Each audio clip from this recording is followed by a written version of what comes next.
You ever get that feeling deep in your gut, the one that makes every instinct in your body scream that something is wrong?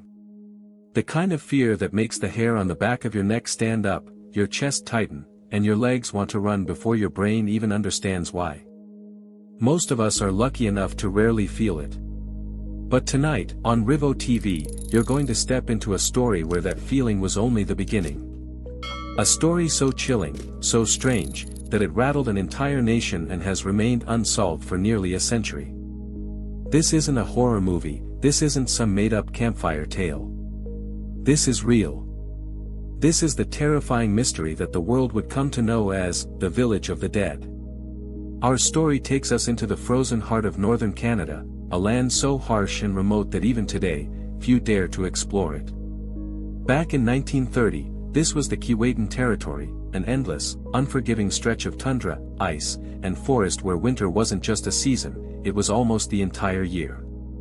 Temperatures dropped low enough to kill a man in minutes. Darkness swallowed the land for months at a time. And yet, for centuries, the Inuit people not only survived here, they thrived. They understood the rhythms of the caribou migrations, the movement of the fish, the secrets of the land. Their villages were small, tight-knit communities that depended on one another for survival. One such community lived along the icy shores of Anjikuni Lake. Fewer than 200 people, but bound together by culture, family, and the daily fight against the cold. It was here that a fur trapper named Joe LaBelle often found warmth, food, and shelter. Joe wasn't some green newcomer.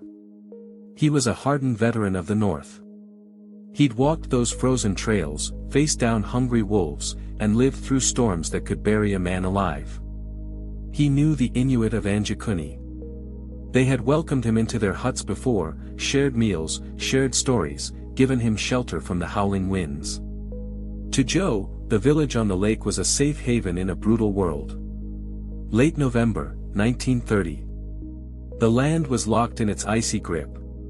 Joe had been out working his trapline, alone in the wilderness. As the pale light of day faded into a long, freezing night, he realized he needed shelter.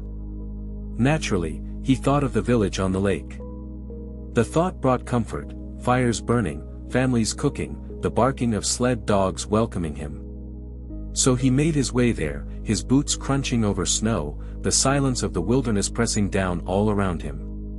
But that night, something felt wrong. The silence wasn't the normal stillness of the Arctic, it was thicker, heavier, unsettling. Normally, long before he reached the village, he would hear the excited calls of sled dogs, maybe children playing, voices carrying in the frozen air. But this time, there was nothing. Just the hollow whistle of the wind and the pounding of his own heartbeat. Then, as he came over a small ridge, he saw it. The huts of the village below. A few thin trails of smoke still rose from chimneys, curling into the black sky. Relief washed over him, people were home. He pushed his unease aside and walked toward the settlement. "Hello?" he called. His voice sounded oddly small in the silence. No answer. He stepped into the first hut. Inside, a fire still smoldered in the hearth. A pot sat over it, but its contents had burned completely solid, black and crusted, as though it had been left unattended for days. That was strange. The Inuit didn't waste food like that. Joe frowned and moved to the next hut. There, he found a parka laid out with bone needles still piercing the fur, thread dangling. It was as if the woman making it had stepped away for a moment, intending to return, but never did. In another hut, he found half-prepared meals. In another, rifles left propped against the wall. Anyone who knows the North understands, you never leave your weapons behind. Ever. They were essential for protection and survival. Joe's unease turned to cold dread as he checked hut after hut.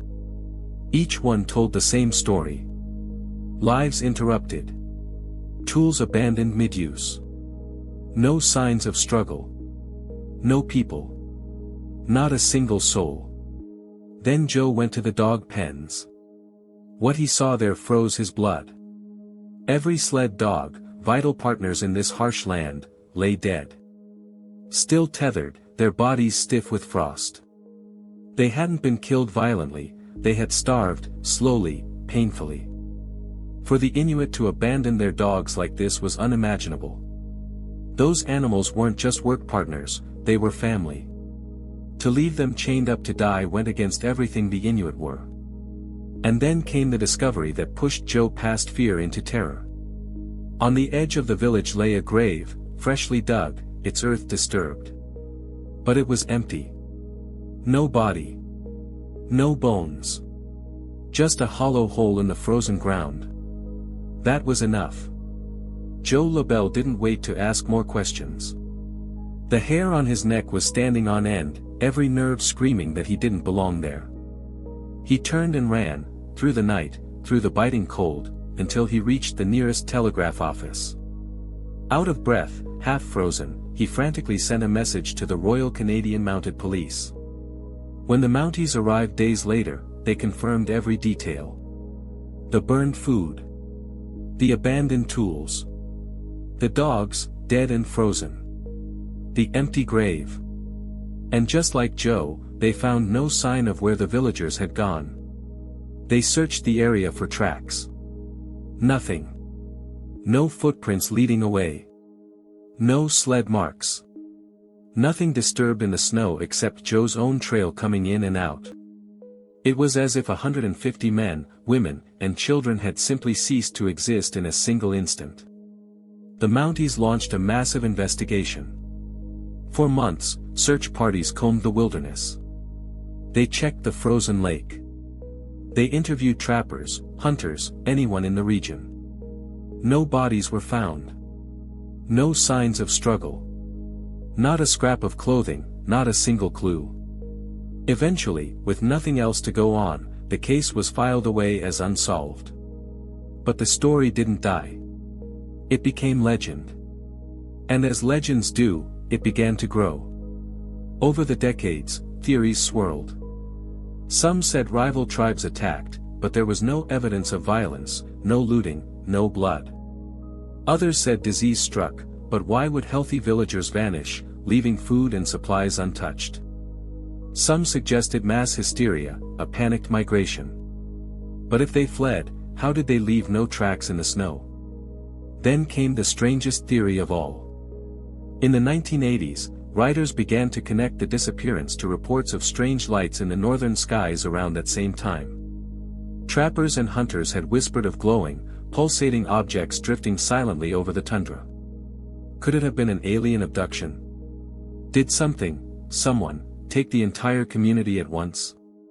It sounds like science fiction, but in a way, it explains the impossible details, the sudden disappearance, the lack of tracks, the untouched supplies. Of course, skeptics dismissed the alien idea. Others say perhaps the villagers simply left months earlier, and the story became twisted in the retelling. But if that's true, why did so many independent witnesses report the same eerie findings? Why did the Mounties confirm what Joe saw? And then there are the darker whispers, of something older than aliens, older than humanity itself. Stories of the Wendigo, the spirit of cold and hunger, said to drive people to madness, to lure them away from their homes and into the endless snow, never to be seen again. Could the villagers have been victims of a legend come to life? Nearly a century has passed, and the frozen ground has reclaimed that village. But the mystery endures. 150 souls, gone without a trace. Fires left burning. Dogs left to die. A grave left open. No answers. Just silence. And maybe that's the most terrifying part. In our modern world, we like to believe we can explain everything.